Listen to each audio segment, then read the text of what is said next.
Direto dos estúdios da Rádio Vila FM 98.7. Está entrando no ar o programa Reflexões Teológicas com Abílio Soares. Nós estamos refletindo sobre o conceito teologia. E eu falava no encontro passado que esse conceito, essa palavra, ela não surgiu com o cristianismo. Vem de muito antes.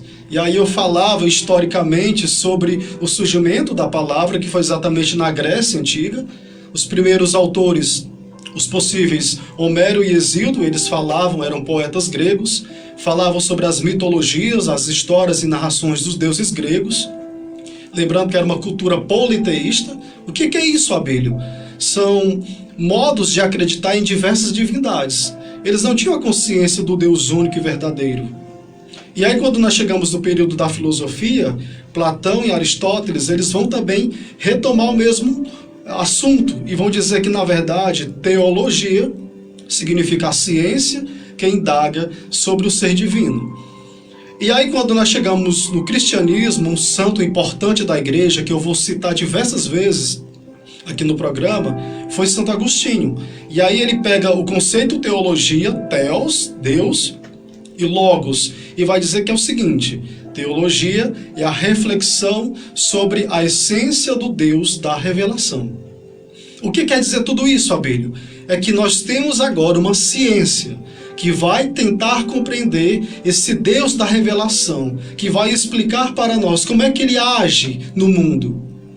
E a partir daí nós podemos perceber que esse Theos é o Deus da revelação e o Logos não se trata mais de uma palavra comum. O Logos é o verbo encarnado. Aí nós vamos retomar o que eu falei anteriormente. O que é que seria esse verbo encarnado? A pessoa de Jesus. É Deus que se importa com a humanidade, que vem, que arma a sua tenda no meio de nós. Por isso que um dos títulos do nosso Senhor Jesus é chamado de Emanuel. O que é que significa? Deus conosco. É um Deus que se faz presente. É um Deus que não é indiferente ao homem. É tanto que tem uma canção muito linda do Shalom, que diz o seguinte: quem é esse Deus que se deixa ferir ferindo o homem? Então toda vez que um homem é ferido, toda vez que o pecado invade a vida do homem, Deus se compadece desse homem. Por isso que nós chamamos de misericórdia. Deus, ele não é indiferente à tua dor. Ele se importa contigo. Então vejam só, como isso é bonito. E aí nós chegamos a uma questão fundamental. Se Deus, ele toma a iniciativa de estar no meio de nós, enquanto Jesus, Deus e homem, como é que deve ser a resposta do homem? E aí eu falava, é a fé. A fé que deve impulsionar o homem a dar a resposta mais perfeita para Deus. E eu falava que existia 3 critérios. A fé, ela é exatamente uma resposta do homem a Deus. A fé é uma adesão pessoal a Deus. E a fé é o abrir-se à revelação dada por Deus ao homem. Por isso que hoje o tema que eu quero trabalhar é como é que nós podemos ver a teologia, essa ciência que estuda o Deus da revelação, e a fé. O que é ter fé? Será que eu sei que eu tenho fé mesmo? E hoje nós vamos compreender tudo isso, para então estarmos prontos e aderirmos a isso. Vejamos bem, eu quero partir do princípio que toda teologia, principalmente quando eu falo dessa teologia cristã, dessa teologia católica, ela implica a problemática da fé. Ou seja, eu não posso estudar ou compreender Deus se eu não tenho uma fé. Porque se eu quero investigar ou estudar Deus a partir de um ponto de vista científico, racional, eu estou fazendo ciências da religião, eu estou fazendo uma filosofia da religião e não teologia. Por isso que é bem mais profundo. É esse ato de crer, é ter fé. Portanto, eu digo para vocês uma coisa importante. Toda reflexão teológica, ela implica a problemática da fé. Ou seja, o teólogo, aquele que vai estudar, ou aquele que buscar a vontade de Deus ou compreender, ele tem que saber que é necessário essa fé. Aí vejam só, Quando eu falo de fé, não é a fé no sentido genérico, é uma fé no Deus da revelação. Aí nós temos outro dado, a revelação. A Bíblia, o que é que significa essa palavra? Vamos entender. O que é uma coisa velada? É uma coisa obscura, é uma coisa tapada. É quando, por exemplo, tem uma cortina, e aí, por trás dessa cortina tem algo. Então você desvela, tira essa cortina e você pode contemplar. É isso que Deus fez com a humanidade. Deus, a partir da revelação, ele se dá a conhecer as suas criaturas. Se você pegar, por exemplo, a tua Bíblia, você pode até anotar agora aí, pega caneta, pega papel e anota. Em Gênesis, a partir do capítulo 12, Deus fala com Abraão. É o modo de revelar-se de Deus. E Deus, ele exatamente faz uma promessa para Abraão. E Abraão atende. Por isso que nós lemos a vocação de Abraão. Deus, ele fala com Moisés naquele episódio da sarça ardente em Êxodo 3. Vejam só que são elementos, são formas que Deus vai se mostrando ao homem. E a plena realização desta revelação se dá em Jesus Cristo. E aí os evangelhos nos atestam isso.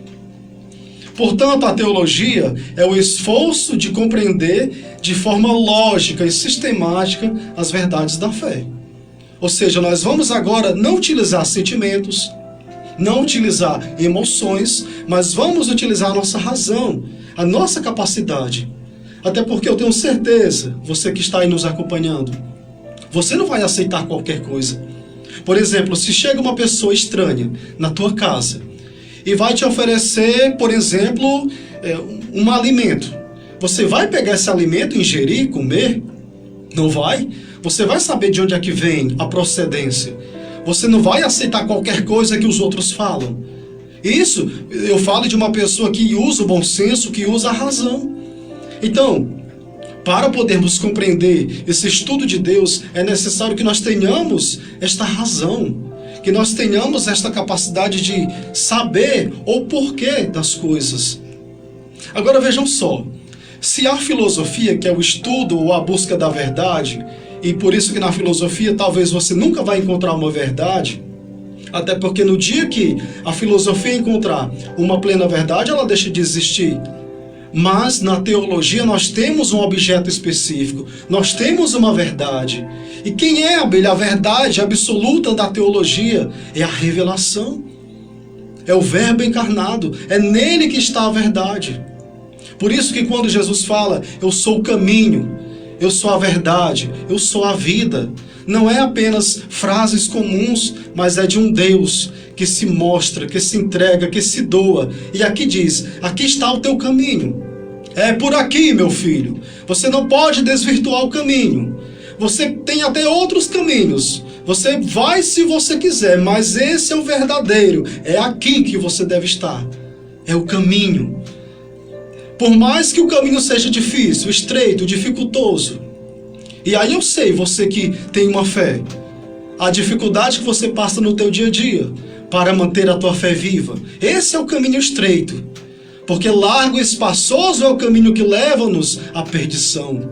Mas quando a gente sabe qual é a nossa meta, o nosso objetivo, tudo faz sentido.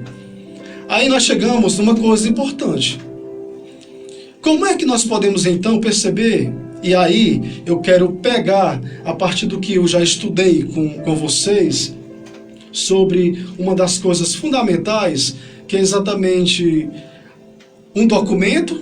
Por isso que eu coloquei como referência, que é exatamente a teologia hoje, perspectivas, princípios e critérios. E aí o professor Joel Gracioso, ele vai falar sobre isso também. Todo esse material, minha gente, eu já elaborei para que vocês possam entender. Já coloquei no site, está lá no link da minha bio, no Instagram, Bílio Soares, e todo lá está o material para você estudar e se aprofundar mais ainda, para entender melhor. E aí, esse documento ele vai dizer quais são os critérios para dizermos o que é teologia. E aí eu quero falar nesse primeiro momento da teologia e depois nós vamos chegar nos pilares da fé, para que a gente possa entender a relação de teologia e fé. E aí eu quero colocar de forma bem clara, para que não fique essa confusão, não fique essas coisas embaraçosas na nossa vida. Vejamos bem, a teologia, ela tem uma missão específica. Em 3 modos eu coloquei aqui de forma bem didática para que você possa entender. A teologia, meus queridos, para ser teologia, ela deve, em primeiro momento, estar atento à escuta da palavra de Deus. A alma da teologia é a escuta da palavra de Deus. Ora, se nós temos a capacidade, e aqui eu vi um ditado popular que eu nunca esqueci. Por que é que Deus nos deu apenas uma boca e 2 ouvidos? Por que isso? Porque na sabedoria divina nós precisamos ouvir mais e falar menos. Quantos de nós que falamos tanto e não escutamos o outro, até mesmo na nossa relação, no dia a dia, na convivência, nós não escutamos o que o outro tem a nos dizer, fechamos e achamos que estamos com uma razão. Não, minha gente. Nós só podemos compreender Deus a partir do momento que nós paramos para escutar. Quando eu faço essa dinâmica, eu vou compreender uma coisa importante. Alguém vai falar. Agora, essa pessoa que vai falar, a partir dessa palavra, tem credibilidade? Tem fé aquilo que ela fala? Portanto, é aí que começa esse estudo da teologia. Aí quando eu falo do teólogo, aquele que vai estudar Deus, aquele que vai compreender, ele também tem que estar em comunhão com a igreja. Por isso, minha gente, eu, enquanto estudante de teologia, eu me preparo, aqui tem todas umas anotações, eu estudo, porque eu não posso chegar aqui e falar coisas pessoais daquilo que eu acho. Não. A igreja já determinou o pensamento, a forma dela ver. Por isso que eu tenho que estudar, aprofundar. Você não pode pegar, por exemplo, as Sagradas Escrituras e sair lendo, interpretando a partir do que você acha e falando para o povo. Porque se você fizer isso, é um erro muito grave. Por isso que estudar a palavra de Deus é algo que requer esforço, requer atenção e principalmente buscar em Deus a sabedoria. Para que eu não possa ficar falando abrobinhos ou então falar aquilo que me convém, mas quando aquilo que a Bíblia me pede para fazer a partir das leituras, eu não faço. Aí fico acusando o meu irmão, a minha irmã, a partir daquilo que eu leio. Aí eu começo a fazer igual aquele papagaio do João Grilo Chicó, do Alto da Compadecida, que memorizou toda a Bíblia. Não, nós não somos papagaios. Os animais, eles não têm fé, eles não têm razão. Eles podem apenas replicar, como os papagaios fazem. Mas o ser humano não. O ser humano é capaz de ler, de compreender e de aceitar. Ele é capaz de compreender tudo isso à luz da razão e da fé. Aí vejam só, o terceiro momento é quando a igreja e a teologia, ela, quando está sendo desenvolvida, ela tem uma missão profunda. Qual é a missão da igreja, Abílio? Qual é a missão da teologia? Estar a serviço de Deus. E qual é a melhor forma de estar a serviço de Deus? É a partir do conhecimento que a igreja tem, de tudo aquilo que ela aprendeu na tradição, de tudo aquilo que ela aprendeu por meio das Sagradas Escrituras, e levar esta palavra da revelação ao homem e à mulher de hoje, com uma linguagem simples, com uma linguagem acolhedora, uma linguagem que leve o homem de hoje a entender a proposta de Jesus, de mudança, de evangelização. Mas vejam só, a linguagem ela deve estar, digamos assim, acessível. O homem de hoje, a mulher de hoje tem que compreender. Porém, nós não podemos apenas falar fácil e deixar de lado as verdades da fé. Não, porque é algo inquestionável. É algo introcável. Nós não podemos negociar a palavra de Deus. Aquilo que está escrito, aquilo que está argumentado, aquilo que está fixo enquanto conceito, princípio, profissão de fé, não podemos mudar. Então vejam só, são esses 3 critérios. E aí, meus queridos, eu queria mostrar para vocês como é que se dá essa escuta da palavra de Deus. E aqui eu quero que vocês entendam uma coisa fundamental. Como é que nós podemos hoje compreender essa escuta da palavra de Deus? E aí nós temos alguns caminhos fundamentais. E eu quero apresentar para vocês de forma muito clara esses caminhos. O primeiro nós podemos trazer para nós como as Sagradas Escrituras. Eu estou com a minha Bíblia aqui em mãos. E aí eu falei no encontro passado que você também pode buscar essa palavra de Deus, ler no teu dia a dia. Mas vejam só, meus queridos, a Sagrada Escritura, ela é fundamental, ela é a alma da teologia, mas para nós católicos, aqui eu quero que vocês escutem bem. Deus, ele se dá a revelar, ele fala não somente pela Bíblia. Porque aqui, se nós pegássemos somente a Bíblia e deixássemos de lado, por exemplo, o Verbo encarnado, deixássemos de lado a tradição, deixássemos de lado o que o magistério fala, seríamos apenas a religião do livro. Não, nós não somos a religião do livro. É muito mais.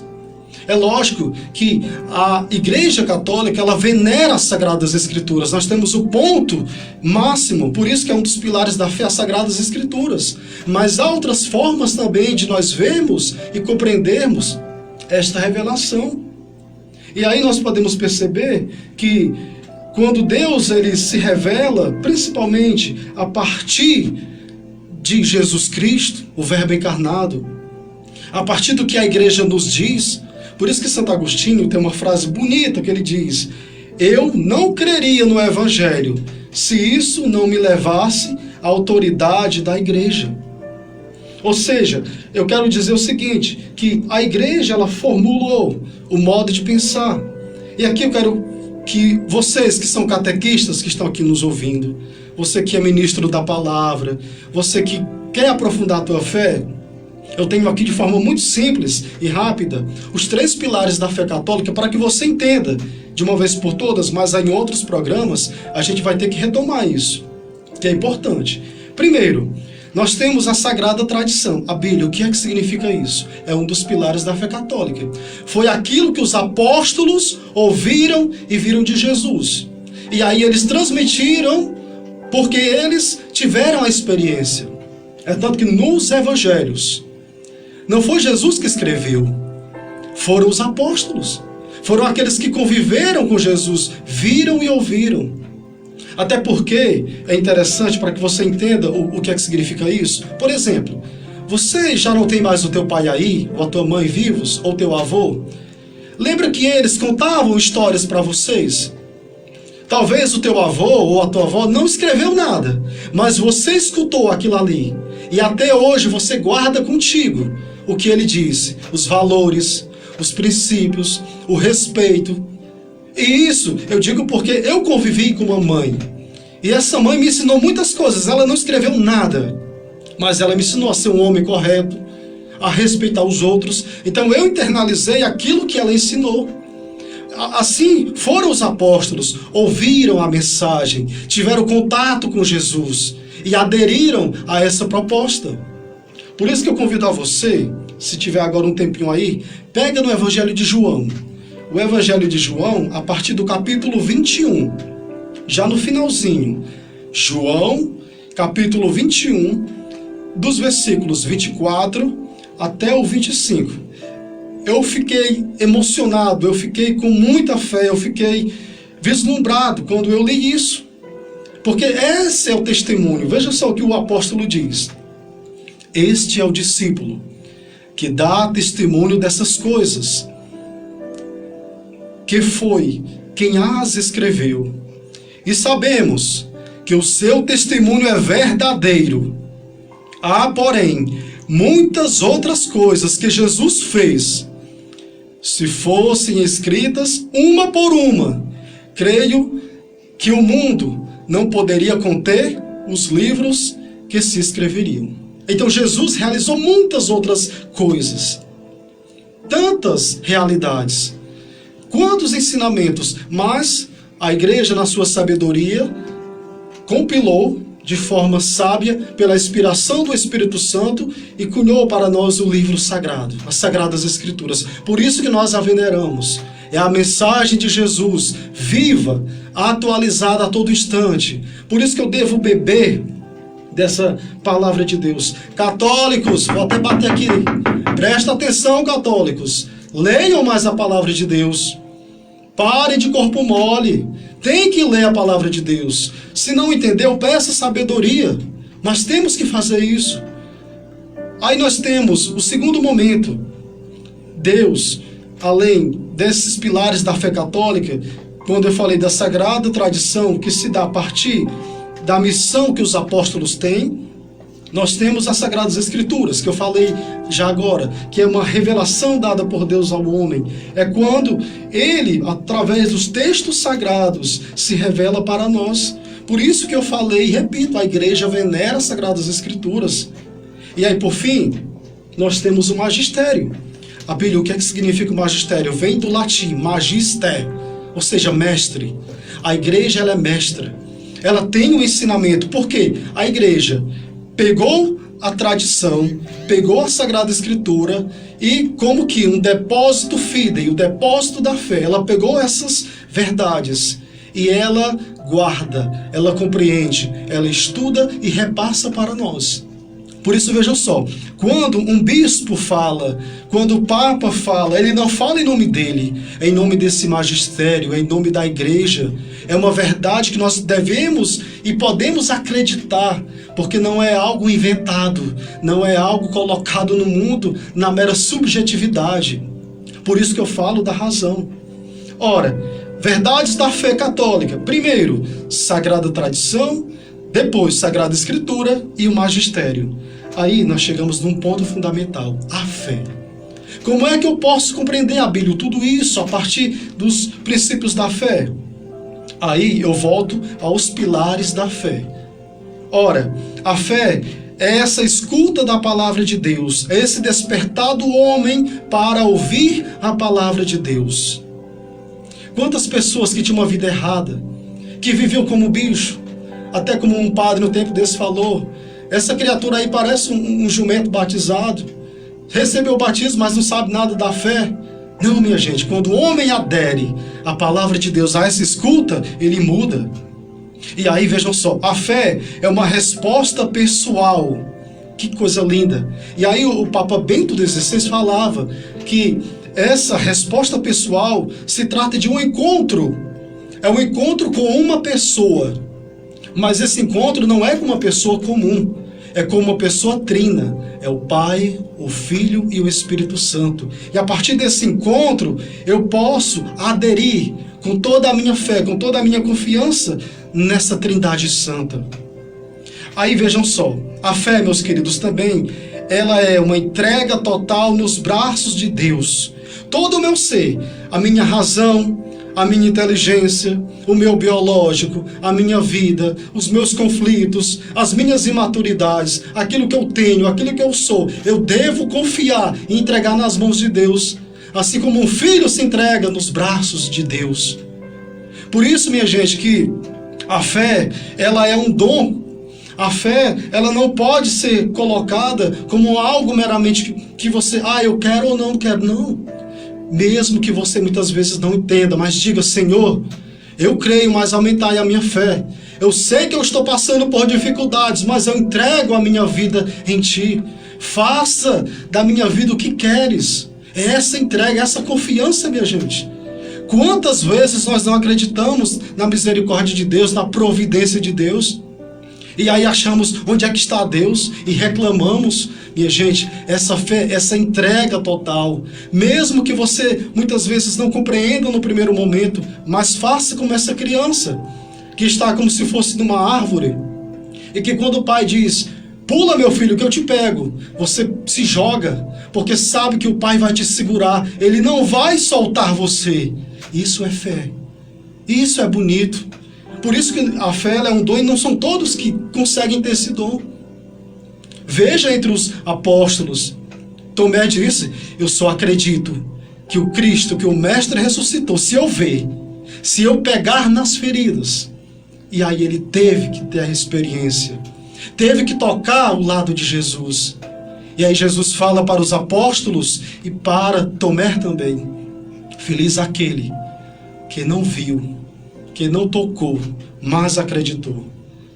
Nós não podemos ver ainda o Cristo em plenitude, mas a partir da nossa fé, a partir daquilo que nós cremos, Por isso que nós temos os sacramentos. Por isso que nós temos as realidades no mundo. E aí, quando nós agimos pela fé, nós acreditamos que Jesus está presente ali, naquele momento. E aí também, meus queridos, por fim, a fé é um ato da inteligência movido pela vontade. Ou seja, Tomás de Aquino, um santo da igreja, falava exatamente isso. A fé é um ato de inteligência. Meus queridos, deixa eu falar uma coisa para vocês. A fé não é você ir para uma missa, não é ouvir uma pregação e sentir emoção e chorar. Não, a fé não é somente isso. Eu escuto alguns católicos falarem, mas aquela missa não foi boa porque o padre não me fez chorar. Meu filho, se você quer chorar, vai pegar a Netflix e assiste um filme emocionante, você chora. A fé não é um sentimento, minha gente. A fé, ela perpassa pela dimensão da inteligência. Eu estou abraçando uma fé porque eu tenho razão, porque eu tenho consciência daquilo que eu quero, mas também a fé, ela passa pela minha vontade. E aqui eu quero dizer uma coisa importante para vocês. Nós temos algo chamado em nós intelecto, que é essa capacidade de nós pensarmos, compreendermos as coisas. Aí eu digo uma coisa para vocês. Nesse intelecto nosso, nessa mente, nessa cabecinha nossa aí, nós pensamos. Aí a fé, ela tem dois critérios fundamentais. Eu não posso pegar a fé e só ver do lado racional. Porque se eu fizer isso, eu estou caindo no racionalismo. Existem pessoas que não acreditam em Deus. Existem pessoas tão racionais que são secas, que não conseguem compreender para além daquilo. Não é isso a fé. A fé, ela necessita da razão. Mas também a fé, minha gente, não é você menosprezar, deixar de lado a razão e achar que só a tua fé basta. Porque isso seria o que a igreja chama de fideísmo. Ou seja, a crença numa fé, uma doutrina teológica numa fé que renega a razão. Eu tenho que ter, e a igreja utiliza esse termo, a prudência. Equilibrar o meu racional, a minha razão com a fé. Veja que bonito isso. E não esqueçam mais disso que eu falei. E aí, por fim, nós temos a vontade. Essa vontade nossa, gente, nós temos que trabalhar. Temos que ter o cuidado para que nós não caiamos nas paixões. Fazer o que a gente quer. Não, eu devo pegar essa minha vontade e trabalhar nela as virtudes. Por isso que eu digo para vocês uma coisa importante, fundamental. Quando a fé, ela está viva, ela se relaciona com as 3 virtudes teologais. Lembram o que significa as virtudes teologais? A fé, a esperança e o amor. E isso são virtudes que nós abraçamos. Portanto, quando a fé ela é viva, eu me abro ao amor, eu me abro à caridade, eu me abro à esperança. Eu acredito que a fé, por meio do Espírito Santo, Deus ele vai agindo no nosso coração. E agora escute, gente, isso aqui é lindo, é profundo. Deus derrama o seu amor no teu coração. E quando esse amor de Deus entra no nosso coração, aí nós podemos compreender o que eu devo fazer no mundo, que são exatamente os 2 princípios que Jesus resumiu em relação ao decálogo, aos 10 mandamentos. Amar a Deus e amar ao próximo. Ou seja, quando eu tenho fé, eu sou capaz de priorizar Deus na minha vida. Mas se eu tenho fé, eu sou capaz de amar o meu irmão. Pedro dizia, os apóstolos falavam disso. Eu não posso dizer que amo a Deus se eu odeio o meu irmão. Que isso? Porque se eu odeio o meu irmão, se eu sou indiferente com ele, como é que eu digo que amo a Deus, que não consigo ver em sua plenitude? Então nós não podemos separar o amor de Deus ao amor do irmão. E tudo isso se caminha para que nós podemos assim compreender. Por isso que nesse momento, peça sempre a Deus a graça de você ter mais fé, de não acreditar apenas pelo fideísmo, rejeitando a razão, mas peça uma fé concreta, uma fé que te leve a compreender a tua razão de crer e a tua fé de professar. Amém? Nós vamos... Você ouviu, direto dos estúdios da Rádio Vila FM 98.7, o programa Reflexões Teológicas com Abílio Soares. Emmanuel.